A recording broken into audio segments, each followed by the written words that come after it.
हे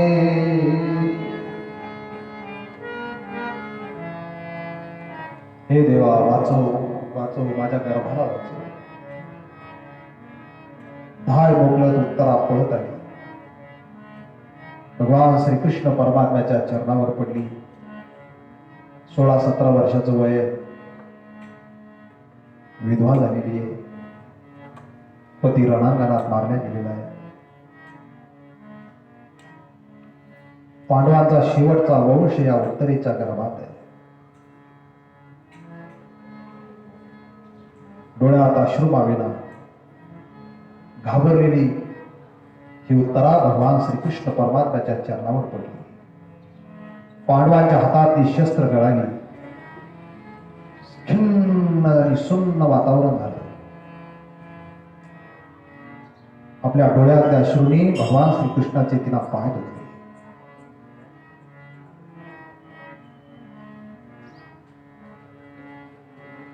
चळचळ चळचळ अंगाचा कंप सुटलेला आहे. मोठमोठ्याने ओरडते, देवा, पाहि पाहि महायोगिन, देव देव जगतपते. भगवान श्रीकृष्णाला 3 शब्दांनी हाक मारते. देव देव महादेव देव जगतपते, पाहि पाहि महायोगिन, अशा 3 शब्दांनी हाक मारते. ती विधवा मुलगी पाहिली. भगवान श्रीकृष्णाचं हृदय सुद्धा हिलून गेलं. परमात्म्याला तिला छातीला लावलं, डोक्यावर हात फिरवला, सांगितलं, उत्तरा रडू नको, तुझ्या गर्भाचं रक्षण मी करीन, काही होणार नाही तुझ्या गर्भात, शांत हो.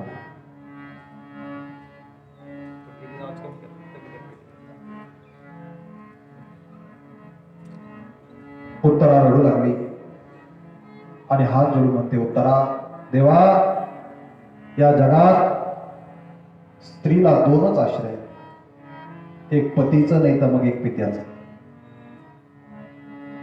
पतीला जर हाकलून दिलं तर ती पित्याकडे जाते, आणि पित्याला जर त्रास दिला तर मग ती पतीकडे जाते. पण प्रभू, माझे दोन्हीही आश्रय निघून गेले. माझा पती रणांगणात मारल्या गेला चक्रविहार.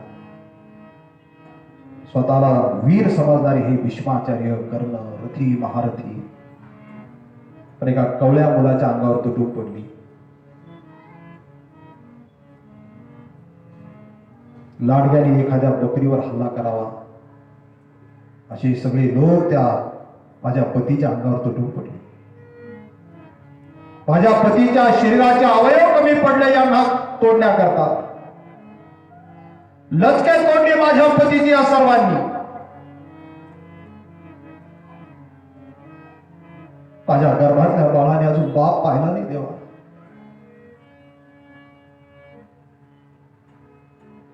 मी आता जीवन जगत कसं? पती मारला गेला. मी विचार केला पित्याकडे जाईल, पण पिताही मारला गेला. म्हणून मी आज विचार केला, पती नाही, पिता नाही, पण जगत पिता आणि जगतपती तूच आहे. म्हणून प्रभू, आज माझं सर्वस्व जीवन तुमच्या चरणावर आहे. काय उत्तरा बघताय? हे पहा, जगामध्ये काही आई अशा झाल्या ज्यांनी देवाला गर्भात ठेवलं. जगात काही माता अशा झाल्या ज्यांनी भक्ताला गर्भात ठेवलं. पण आमची ही उत्तरा अलौकिक माता आहे, जिना देव आणि भक्त दोघांना एकाच वेळेस आपल्या गर्भात ठेवलं. हा जोडून उत्तरा म्हणू लागली, देवा, आता कोणाला शरण जाऊ?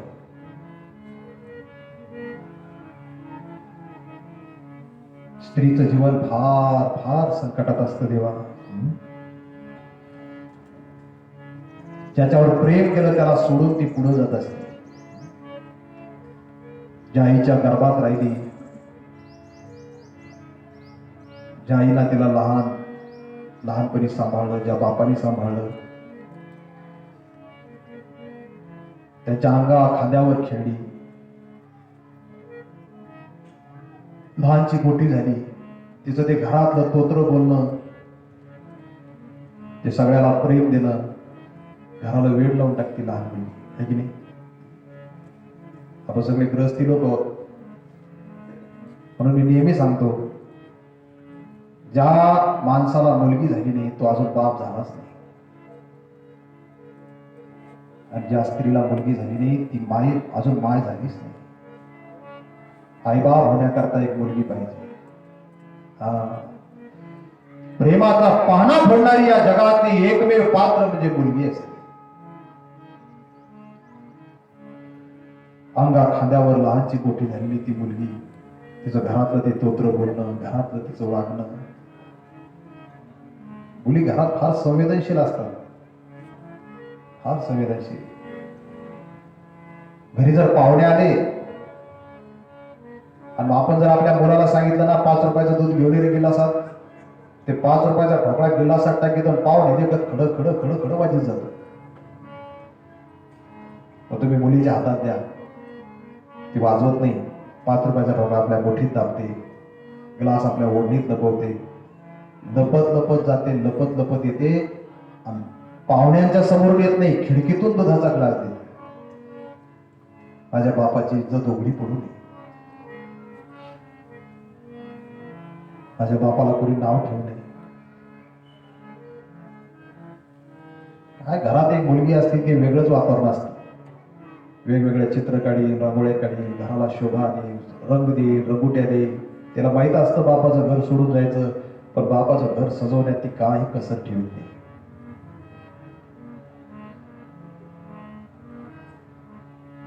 लहानची मोठी होता होता होता आई बापाला कळत नाही ही पोरगी कधी मोठी झाली.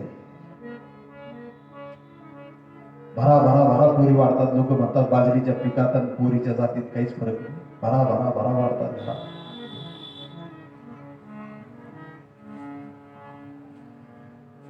आणि अचानक मग तिच्या लग्नाची वेळ जवळ येते.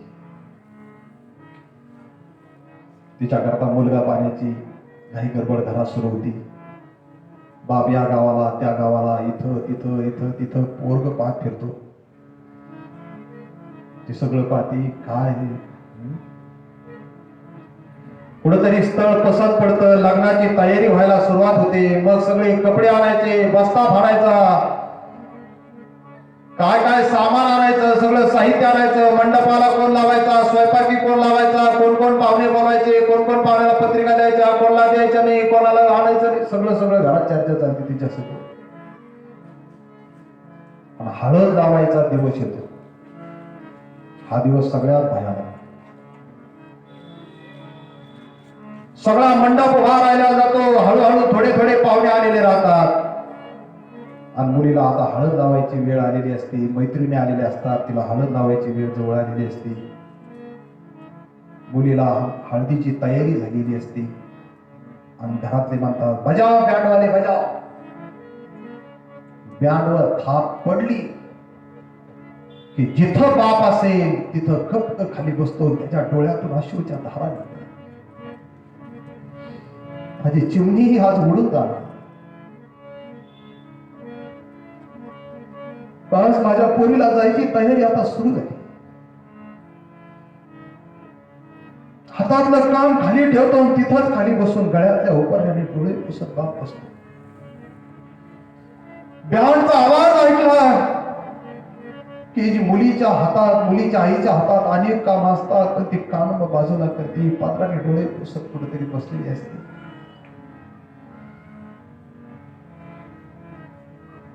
मुलीच्या कानावर बँडचा आवाज आला. सगळ्या मैत्रिणी, तिच्या बहिणी तिला हळद लावायची गडबड करतात आणि पोरगी घरात बसून राहायला लागते. तर घर सोडायची विधी सुरू झाला. कोणीतरी पळत येतं त्याच्या माईकडं. आई, ताईला काही समजून सांगण्याची रडत बसली, हळद लावायची वेळ आली. त्या पोरीची माय पदराने डोळे पुसत होती.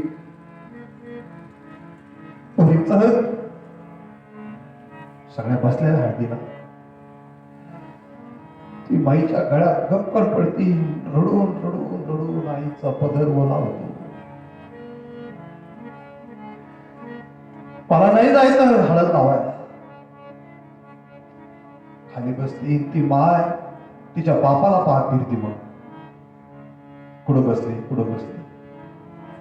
तो कुठंतरी जिन्याच्या पायरीवर बसून रडत बसलेला दिसतो. ती म्हणते, हो काय रडत बसले? आपली ताई हळदाची वेळ आली की उठत नाही. चला तुम्ही समजून सांगा ना तिला. तो म्हणताय, पाय मला दुसरं काही काम सांग, पण तिच्या पुढे जायचं काम सांगू नको. तिला पाहिलं की माझं काळीच फाटायला येत.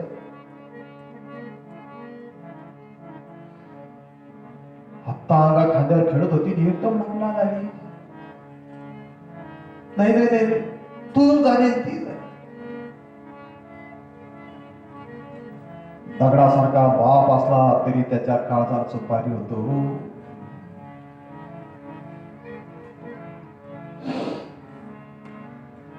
हळद लागल्या जाते, लग्नाची वेळ येते, सगळा आनंद असतो. अक्षता पडायला लागतात, सगळे लोक लग्न मंडपात असतात. जो बाप कधी कोणाच्या पुढे हात पसरत नव्हता तो सगळ्यांची विनवणी करून हात जोडून सगळ्यांना लग्न मंडपात आणतोय. सगळे पाहुणे रावळे लग्न मंडपात असतात, पण मुलीचा बाप तिथं थांबत नाही. तो स्वयंपाक घराकडे जातो. काय तुम्ही पडलं, काय जादा पडलं. हातात काठी घेऊन तो चुलंगानाजवळ फिरतो. तिथल्या लोकांना सगळं मंडपाकडे काढून देतो. जा माझ्या पोरीच्या डोक्यावर अक्षता टाका, माझ्या पोरीला आशीर्वाद द्या. हो जा तुम्ही मंडपात जा सगळे. चुलंगानाजवळ बसून एकटाच रडत बसतो. मुलीचा विरह त्याचं काळीज आणि चुलंगानातला अग्नी त्याचं शरीर जाळत असत. त्याला एक आठवण येते. बाजारात गेलो तर आधी मुला करता घेतलं, मुली करता नंतर घेतलं. मुलीकडे मी एवढं लक्ष दिलं नाही, पण रात्री बेरात्री माझ्या अंगावरचा पांघरून जर बाजूला झाला तर अंगावर आणून टाकणारी हीच होती. जेवायला बसलो तर गरम गरम पोळ्या, गरम चपाती करून आणणारी हीच होती. माझ्या आवडी निवडी घरात जिला सगळ्या माहित आहे ती हीच आहे. मुलीची जात फार नाजूक असते हो. थकून आलेल्या बापाला ग्लासभर पाणी देते ती मुलगी असते. बापाचं जर डोकं कधी दुखायला लागलं तर कवळ्या बोटाने दाबून देणारी ती मुलगीच असते.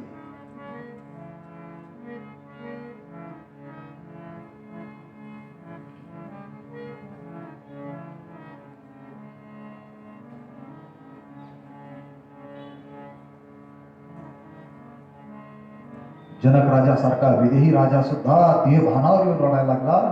तुम्ही आपण इथं सामान्य माणसं.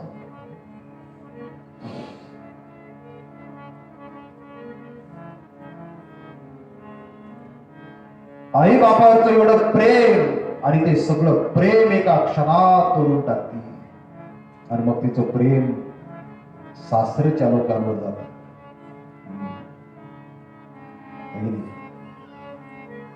जुन्या काळातल्या मुली खूप रडायच्या जाताना. आता एवढ्या पोरी रडत नाही. आता त्यामध्ये अक्का रड नको, येईल मी सोमवारी वापिस. पण जुना काळ होता, काही फोन नव्हते, टेलिफोन नाही, काही नाही. लहान वयात लग्न व्हायचे, त्या मुली निघायच्या. गाडीत बळत बसवली की रडणाऱ्या दारात आईकडे पाहिले की तिनं उडी मारा, आईच्या गळ्यात पडून रडा. पुन्हा गाडीत बसली की बहिणीकडे पाहून पुन्हा उडी मारा, पुन्हा रडा. पुन्हा गाडी निघली की गाय पाहावी, ज्या गाईचं मी रोज आईला दूध काढायला मदत करायची त्या गाईला पाहिजे रडा. बापाला कोण रडा. बाप कुठंतरी एखाद्या कोपऱ्यात जाऊन रडत असतो. सगळ्यांच्या समोर त्याला रडता येत नाही. मग ती पप्पा अण्णा अण्णा करत करत येते. तिथं बाप उभा असतो. त्या बापाच्या पाठीमागून पाठीवर मान टाकून रडायला लागते. बापाचा हंबरडा पडतो. पोरी छातीला लावून पोरीच्या छाती डोळ्यातल्या अश्रूंनी बापाची छाती ओली चिंब होते. पाहत त्या पोरीच्या तोंडात हात फिरवतो. बस हे दृश्य दगडासारख्या माणसाला सुद्धा पाणी पडायला लागतं.